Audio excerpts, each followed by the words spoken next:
안녕하세요. 미국 사는 진돗개 도리입니다. 얼마 전에 도리가 여름이와의 서열을 확실히 잡은 일이 한 번 있었습니다. 그 사건이요. 제가 이제 그 애들이랑 바깥에 나갔다가 들어오면 아이들은 집으로 들어가고 저는 뒷마당에 나와서 여름이를 보고 들어와요. 그러면은 이렇게 같이 시간을 보낸단 말이에요. 그러면 이제 도리는 지하실로 내려와서 저희 둘이 이렇게 보내는 걸 보고선 보통은 그러려니 하거든요.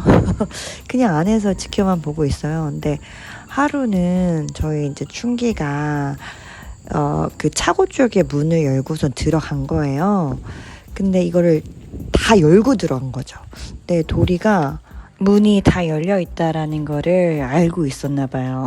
춘기가 주는 간식을 얻어 먹으면서 파악을 한 거죠. 문이 열려 있는 걸.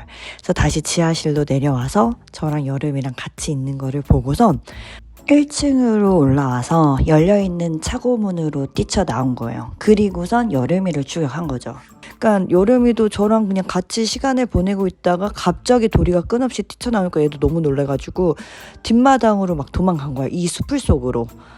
그리고 도리도 막 추격을 했는데 제가 막 소리를 질렀죠. 멈추라고. 근데 모르겠어요. 제가 멈추라고 해서 멈춘 건지 아니면 수풀이 있어서 멈춘 건지 그거는 잘 모르겠는데 멈추긴 멈췄어요. 그래서 제가 가서 도리를 잡아왔죠. 근데 그게 너무 순식간에 벌어진 일이고 도리가 여름이한테 정말 근접해 있었거든요. 그래서 물었는지 여름이가 그냥 안전하게 도망갔는지 확인할 길이 없었던 거예요. 그리고 저도 너무 괴로운 게 여름이가 제 옆에서 막 진짜 마음 놓고 놀다가 갑자기 도리가 튀어나온 거니까 어떻게 생각하면 신뢰관계가 깨진 거일 수도 있잖아요. 집사를 믿었는데 집사랑 같이 있다가 뭐 정말 크게 다칠 뻔했으니까. 그래서 여름이가 다시 집에 돌아올까 뭐 걱정을 했는데 바로 오긴 오더라고요. 네, 근데 그 뒤로 약간 도리를 진짜 경계해요. 원래 뒷마당에서 놀다가 제가 여름이를 부르면 막 달려오거든요. 근데 지금 저희 지하실 문이 유리창으로 닫혀 있는 게 아니라 방충망으로 닫혀 있단 말이에요. 그러니까 선뜻 가까이 오지 못하는 거예요. 그래서 이제 제가 여름이 있는 곳으로 다가갔죠. 그러면 얘는 이제 막 갸르릉 거리고 꾹꾹이를 해요. 그러면 또 너무너무 사랑스러워 보이는 거죠. 여기 미국에서는 고양이 좋아하는 사람을 캣퍼슨이라고 그러거든요. 근데 저희 막둥이 추노 친구들 중에서 고양이 키우는 집이 꽤 돼요. 물론 개 키우는 집들도 많지만. 그러면 너무 신기한 게 다른 집에서 키우고 있는 고양이들이 제가 가잖아요. 그럼 막 다리를 핥는다든가 정말 강아지처럼 너무 반겨요. 그러면은 그 집 엄마들이 약간 신기해하기도 해요. 왜냐면 자기네 가족한테는 되게 친절하고 나이스한데 다른 사람들한테 좀 앙칼진 면이 있다고 그러거든요. 근데 제가 가면 그렇게 고양이들이 좋아해요. 그랬더니 그 여름이의 얘기를 다 알고 있는 그 추노 친구의 엄마가 야 고양이들은 다 알아. 네가 고양이 예뻐하는 거 다 알아서 이런다고. 진짜 동물들 보면 영적으로 아는 게 있는 것 같아요. 지금 도리는 실내에서 저희를 바라보고 있는 건데 이게 방충망이다 보니까 여름이가 더 가까이 가지를 않더라고요. 여름이도 가만 보면 좀 선을 지키는 아이인 것 같아요. 그러니까 얘 옛날에 막 대장 고양이한테 엄청 공격받고 막 다른 고양이들이 텃세 부리고 그랬잖아요. 근데 그거를 지금 다 이겨내서 이 구역을 접수해 버렸어요. 그러니까 뭐 라쿤이라든지 파섬이라든지 여름이 밥을 먹으러 오는 다른 야생동물이 있긴 있는데 고양이들은 안 오더라고요. 그래서 제가 생각할 땐 여름이가 다 이긴 건가? 이런 생각이 좀 들어요. 그러니까 여름이는 좀 부드럽게 강한 것 같아요. 아니면 굉장히 좀 현명하거나. 제가 봤을 때는 싸움을 굳이 하려고 드는 애는 아니거든요. 어쨌든지 간에 역시나 도리가 한번 먹은 마음을 쉽게 바꾸는 애는 아니구나. 이런 거를 좀 깨달았습니다.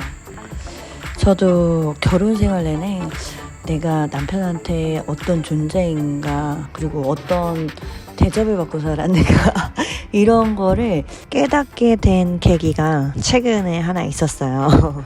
제가 책을 나르는데 도와달라고 했거든요. 근데 안 도와주더라고요. 그러니까 뭐 안 도와준 이유가 저는 원체 힘이 세고 자기는 심장이 좀 아프대요.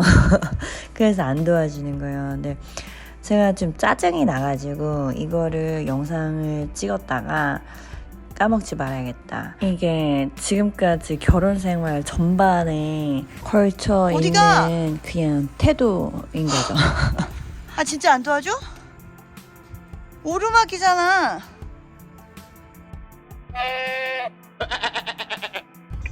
책을 이제 좀 정리를 한다고 옮기는데 이거를 안 들어주는 거예요.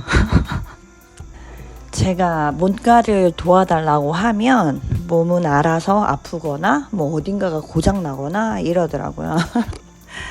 근데 이제 제가 물론 뭐 짜증 났죠. 근데 그래도 말은 그렇게 짜증을 낸 것 같지 않은데 객관적으로 영상을 보니까 엄청 짜증을 내네요. 그래서 정말 제 3자의 시각에서 본다면 제가 나쁜 사람인 것 같이 느껴질 수 있겠다. 이런 깨달음을 얻었어요.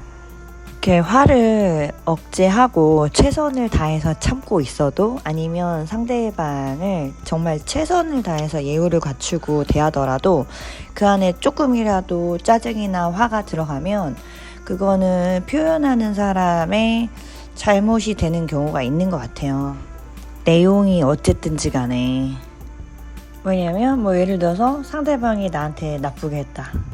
그러면 이건 나한테만 나쁘게 한 거지 이걸 제3자한테 나쁘게 한 건 아니잖아요. 근데 내가 그거에 대해서 불만을 갖는다거나 표현을 하면 이게 또 이 영향이나 여파가 제3자한테 갈 수도 있는 거니까 아 이거는 스스로 강해져서 스스로 이겨내야 될 문제구나. 이런 걸 좀 깨닫죠. 제가 겪고 있는 갈등 상황을 제3자한테 얘기를 하면 그건 또 제3자한테 스트레스가 될 수 있거든요. 그런데 진짜 나를 잘 알고 이해하는 사람일수록 내 입장에서 이야기를 온전하게 들어주는 게 있어요. 그러니까 내 입장에서 상대방을 보려고 노력하고 최대한 편이 돼주는 거예요. 근데 이제 반대로 최대한 상대방의 입장에 서서 나한테 그 상대방을 이해시키려고 하는 사람도 있어요. 물론 이런 것도 필요하죠. 객관화하는 거는 필요한데 누가 봐도 상대방이 잘못했음에도 불구하고 그 사람이 왜 그랬었는지에 대해서 서사를 부여하고 그거를 저한테 이해시키려는 사람도 있더라고요. 근데 때로는 어떤 한 나쁜 사람이 있다고 쳐요. 그 사람은 그냥 나쁜 사람이고 그런 차원에 남기면 되지 왜 그 사람이 저렇게 나쁜 행동을 할까를 왜 자꾸 이해를 해줘야 될까. 어쨌든 이해를 해주더라도 그 사람은 계속 나쁜 행동을 한단 말이에요. 약간 뭐 이런 생각이 좀 들더라고요. 그리고 이제 지내다 보면 좀 안 맞는 사람이 있잖아요.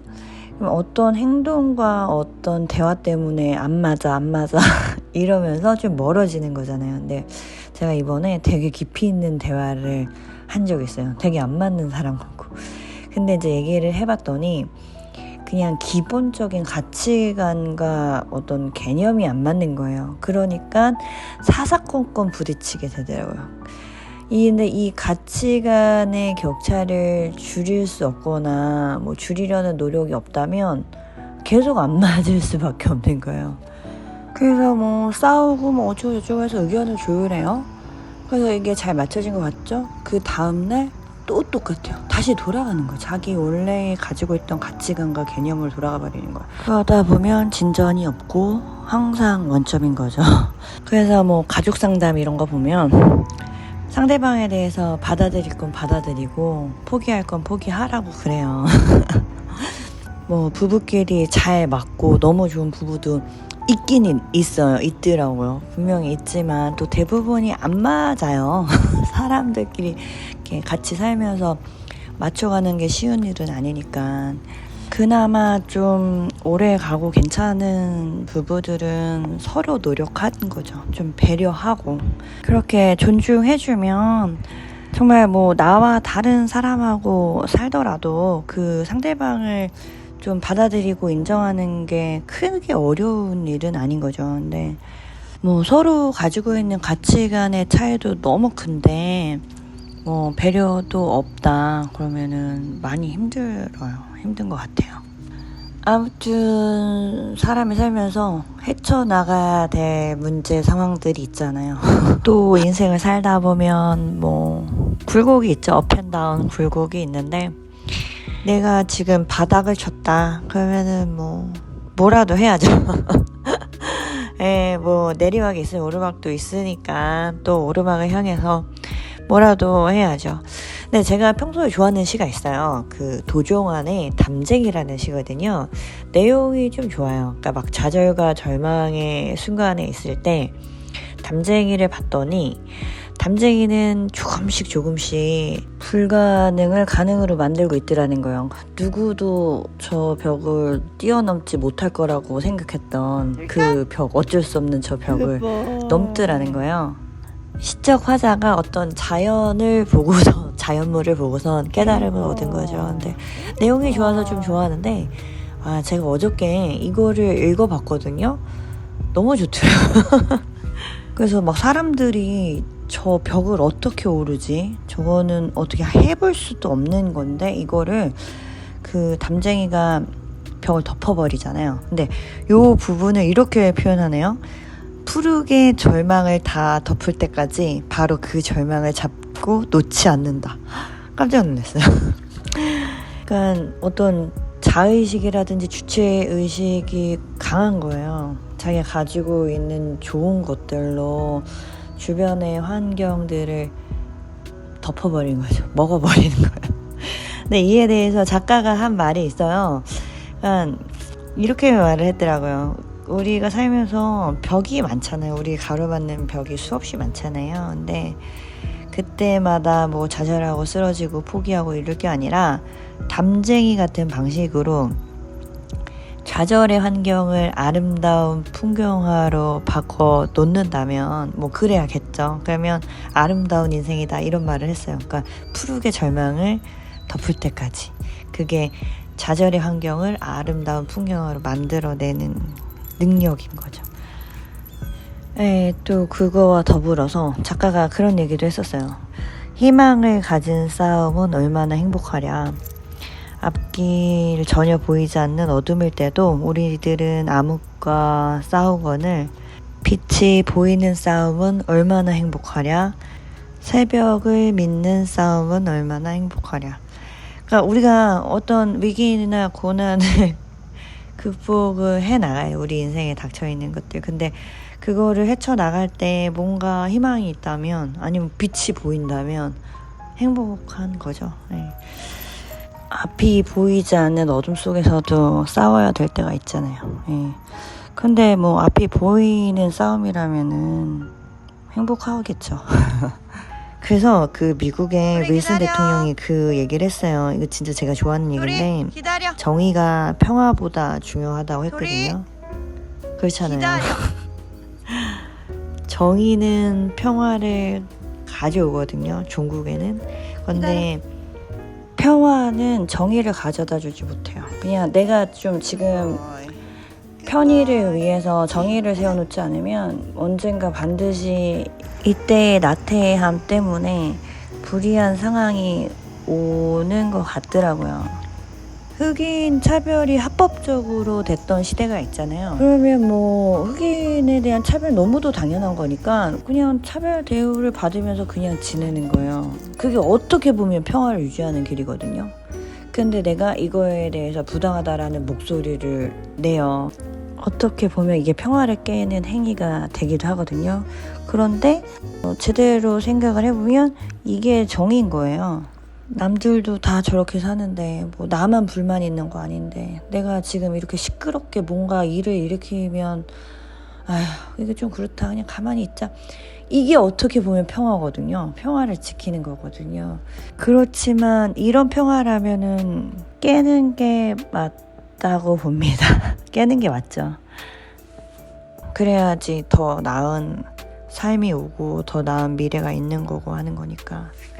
일단 저는 요즘 막 집 정리를 시작했어요. 막 물건도 정리하고 버리기도 하고 그러니까 마음은 가벼워지는 것 같아요. 그리고 또 일을 시작해야 될 것 같거든요. 근데 사실 저보다도 저희 아들이 먼저 일을 시작하게 됐어요. 저희 앞집에 잔디 깎는 아르바이트를 시작하게 됐습니다. 그래도 이것도 물론 기계로 깎는 거지만 한 2시간은 걸려요. 그래도 일주일에 2번 열심히 일하고 있습니다. 물론 자기가 일한 거는 인마이 포켓 하더라고요. 자기 주머니로 들어가고 가족을 위해 쓰진 않더라고요. 그래도 저희 아들이 중2거든요. 한창 중2병이 있을 나이인데 일을 해서 돈을 벌고 있잖아요. 기특한 것 같아요. 예. 제가 준비한 영상은 여기까지고요. 모쪼록 힘드신 분 계시면 같이 힘내셨으면 좋겠다는 말씀 드리고 싶습니다. 시청해주셔서 감사합니다. 안녕히 계세요.